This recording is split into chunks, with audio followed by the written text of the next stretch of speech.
মাটি দুনিয়ার সব মায়ার পিছনে তোমাকে জেনেছি খাটি। কতক্ষণ ঠিক কিনা? কবে তুমি ডাক দিবে মোরে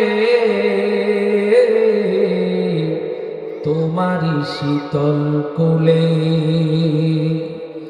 কবে তুমি ডাক দিবে মোরে তোমারি শীতল কোলে, তোমারি বুকেতে ঘুমিয়ে পড়িব বিশ্বের মায়া ভুলে গো। কবর গায়ের মাটি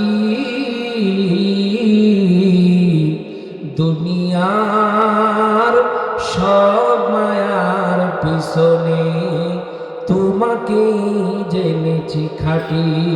ঠিক কিনা?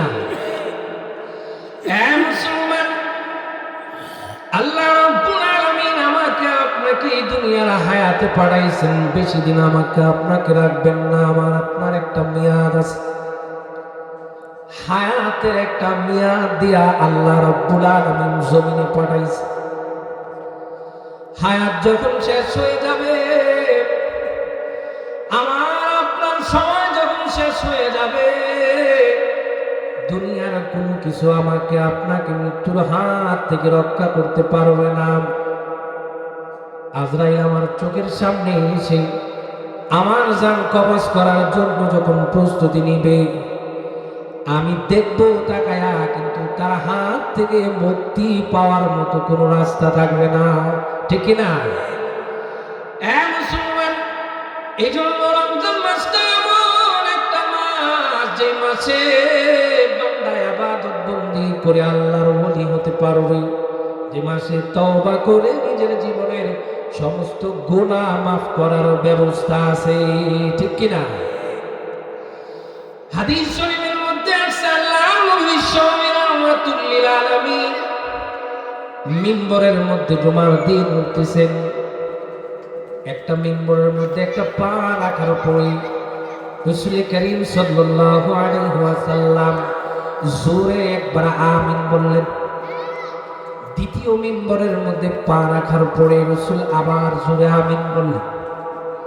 তৃতীয় মিম্বরের মধ্যে সিঁড়ির মধ্যে পা রাখার পরে রাসূল আবার আমিন বললেন। সাহাবীরা প্রশ্ন করে, ওগো নবীজি, কোনদিন জুমার নামাজ পড়ানোর জন্য মসজিদে এসে আপনি এভাবে জোরে জোরে আমিন বলতে দেখি নাই। প্রথম সিঁড়ির মধ্যে দাঁড়ায় আমিন বলতে এইভাবে দেখি নাই, দ্বিতীয় সিঁড়ির মধ্যে দাঁড়ায় এইভাবে আমিন বলতে দেখি নাই, তৃতীয় সিঁড়ির মধ্যেও আপনি আমিন বললেন এভাবে দেখি নাই।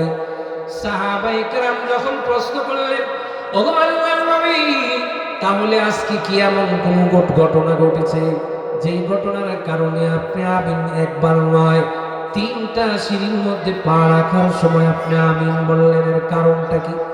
আল্লাহর নবী ডাক দিয়ে বলেন, সাহাবীরা, এইমাত্র আমি যখন প্রথম সিঁড়ির মধ্যে পা রাখলাম, তখন জিবরাইল আমার কানে কানে এসে বলল, ওগো নবীজি, আপনার যে সমস্ত উম্মতেরা মাতা পিতা দুইজনের একজনকে পাইছে, মা বাবা দুইজনের একজনকে জীবন্ত অবস্থায় পাইছে, তাদের খেদমত করে জান্নাত কামাইতে পারলো না, আপনার ওই সমস্ত উম্মতেরা ধ্বংস হয়ে যাক, আমি রাসূল বলেছি আমিন। জোরে কর নাউজুবিল্লাহ।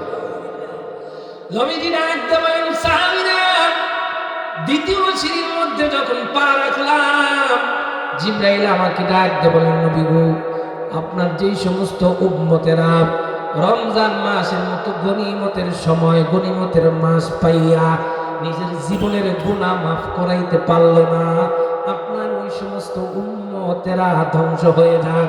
জোরে বলেন নাউজুবিল্লাহ। নবীজি ডাক দিয়ে বলেন, ও সাহাবীরা, জিবরাইল আমার উম্মত, যে সমস্ত উম্মতেরা রমজান পাইয়া গুনাহ মাফ করাইতে পারল না, তাদের জন্য বদদোয়া করেছে, আমি নবী তার পিছনে আমিন বলেছি।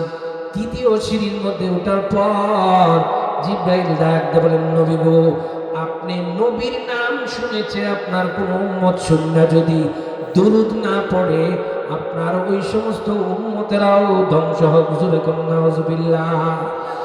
এ মুসলমান, রমজানের মতো এত নিয়ামত আর বরকতে ভরা একটা মাস পাইয়া যদি আমরা নিজের গুনাহ মাফ না করাইতে পারি, আমার আপনার মতো হতভাগা কপাল পোড়ার কেউ নাই।